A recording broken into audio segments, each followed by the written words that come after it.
All right, so we're gonna go work a little bit in the forest with Eugene. Got a chainsaw, a couple axes. Here's my pack. Just show you guys a little bit of how that works. That right there is not a properly maintained bit of forest. So what happens is if you have too dense of an area in the forest, like I'll show you here, for example, this area right here where there's these 3 trees, their root systems are competing for water. They're competing up there for sunshine, and so they're not going to grow well, and you can see that they're really crooked, and that's partly because of that. They're competing. Look at this here. That's not right. So this is what you do, and we come into a forest, you would cut one of these out. You'd cut the weaker tree out.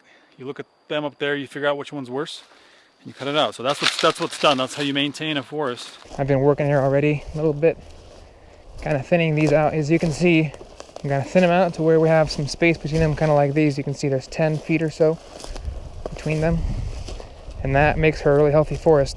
If you think that cutting down a tree is bad, it's not actually bad. It's just saying that a real environmentalist cuts down trees. So what are the tools? Well, first of all, we got a chainsaw. This is just a little steel, the MS-17 170. Usually got a bigger one, but that's what we got today. We got a little limbing axe, just an old, nice quality axe, and then we got a couple felling axes here. This is my True Temper felling axe, so this is a nice one. This takes down some trees nice and smooth. And we also got a little plumb double bit felling axe there as well. What needs to go and what gets to stay? So I'm thinking we'll keep this tree, this one here, and we'll keep this one. So all these other ones need to go. This one's obvious because you can see it's all messed up and leaning over. This one's diseased, it's got funky growths on it. All right, let's go.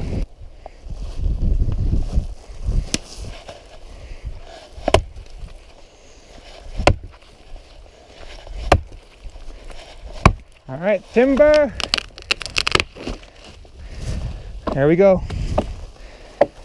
One down, many to go. All right, so now we're gonna limb this thing. He's got the Click for review of the axe. Grand Forks Burke small forest axe here. All right, so finish limbing this tree up, and we'll cut it up into pieces. So let's get this thing started up.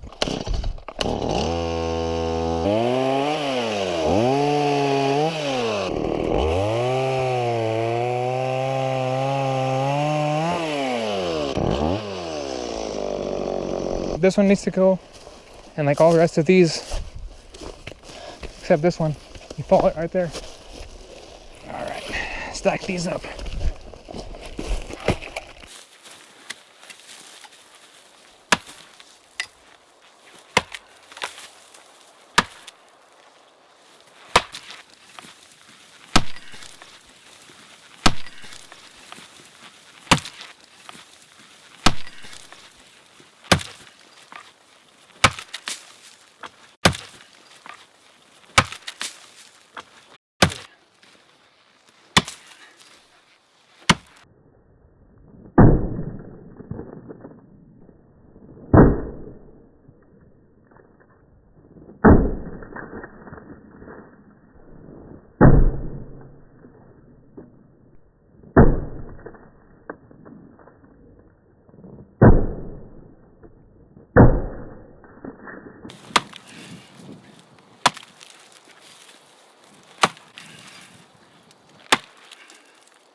one of the reasons we clear the trees and thin them out is to prevent wildfires, because when the trees are thinner or thinned out, there's less space, there's more space between them, and the branches are higher off the ground, and that prevents fires from spreading easily. Well, with this stuff on the ground, that causes a pretty good amount of fire hazard. So we get that stuff and just throw it all in a pile.